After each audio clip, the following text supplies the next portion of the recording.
orang yang paling besar balaknya itu bukan orang yang banyak dosanya. Bukan. Kata Rasul sallallahu alaihi wasallam, asyaddun nasi bala'an al-anbiya. Orang yang paling besar cobaannya adalah para nabi. Antum bisa bayangkan bagaimana utusan-utusan Allah diuji oleh Allah Jalla Jalaluhu.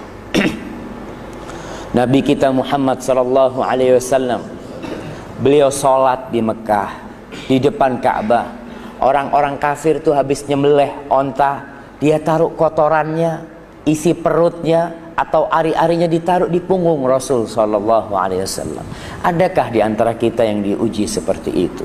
Rasul sallallahu alaihi wasallam berdakwah ke Taif, dilemparin batu sampai terluka kakinya.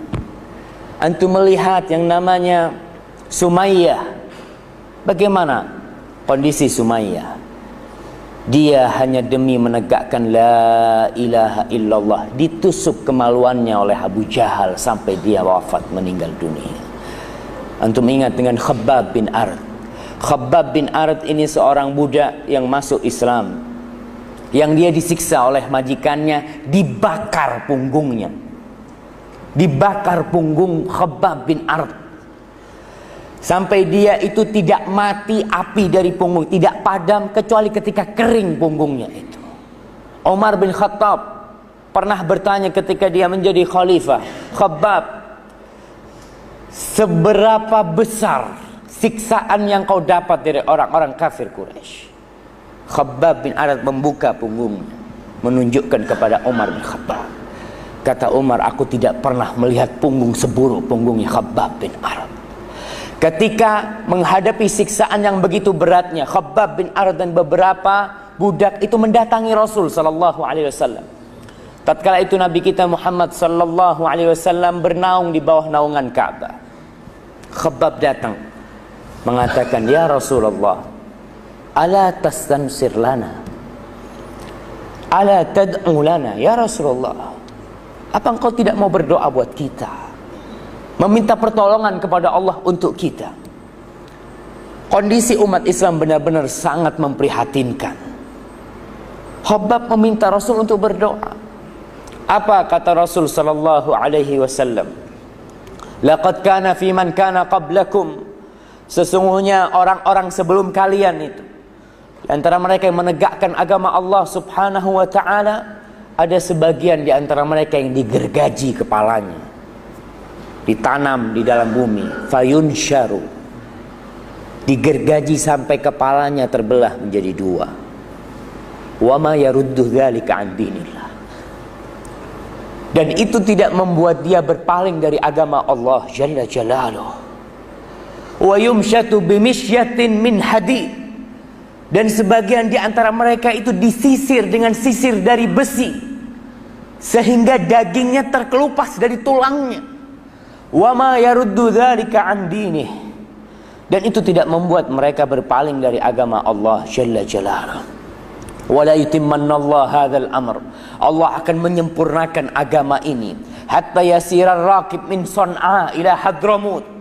Allah akan menyempurnakan urusan agama ini sampai seseorang itu bermusafir, bersafar dari Son'a ke Hadramut, dia tidak takut kecuali sama Allah dan takut kepada serigala untuk kambing-kambing yang dia bawa. Kemudian Rasul mengatakan, walakinnakum qaumun tasta'jilun. Tapi kalian orang-orang yang terburu-buru, yang ingin hasil, yang menginginkan nilai secara terburu-buru. Padahal Khabbab sudah dibakar punggungnya, Sumayyah sudah mati, Yasir dibantai, Ammar seperti itu, Bilal bin Rabah. Rasul sallallahu alaihi wasallam ketika melewatin keluarga Ammar bin Yasir disiksa, Nabi kita Muhammad sallallahu alaihi wasallam tidak dapat berbuat apa-apa. Beliau hanya mengatakan, sabran ahla Yasir, fa inna maw'idakumul jannah. Sabar wahai keluarga Yasir, sesungguhnya Yang menanti kalian itu surga. Tempat kalian surga. Maka butuh kesabaran menghadapi semuanya. Apalagi hanya penyakit-penyakit yang kadangkala membuat kita putus asa dari rahmat Allah Jalla Jalaluhu. Ingat, Nabi kita mengajarkan kepada kita agar kita melihat ke depan. Keluarga Yasir yang disiksa, dibantai mereka, Nabi mengajarkan agar mereka melihat kepada surga Allah. Melihat kepada surga Allah. Bagaimana surga Allah? Ketika Rasul sallallahu alaihi wasallam berkunjung ke Ummu Ala, subhanallah, beliau mengunjungi sahabat-sahabat wanita yang sakit dan beliau menghibur mereka. Ketika itu Rasul mengatakan, fa inna maradal muslim, sesungguhnya penyakitnya seorang yang muslim, yudhibullah bihi khataya, Allah akan menghapuskan dosa-dosanya kama tudhibun nar khabathadz dzahabi wal fiddah, sebagaimana Allah membersihkan emas dan perak itu dari campuran-campuran. Ketika emas itu dibakar, akan terpisah antara emas yang pure dengan tembaga, dengan hal-hal yang mengotori emas dan perak itu. Allah ingin membersihkan diri kita dengan penyakit itu. Ma'asyiral muslimin, kadangkala dalam kehidupan ini selain penyakit, kita menghadapi masalah-masalah ya yang menurut kita tidak ada jalan keluarnya. Semua pintu sudah kita coba, buntu. Semua jalan buntu, tertutup semua. Maka ingatlah ketika itu bahwa ada satu pintu yang tidak pernah ditutup, yaitu pintu Allah Jalla Jalaluhu. Ketika antum sudah tidak berhasil berobat ke sana dan ke sini, karena memang yang bisa mengobatin penyakit antum hanya Allah Jalla Jalaluhu. Ketika minta tolong kepada fulan dan alan, ternyata urusan antum tidak bisa diselesaikan, ingatlah, inna ma'al usri yusra. Pasti tatkala Nabi Musa alaihissalam dikejar-kejar oleh Fir'aun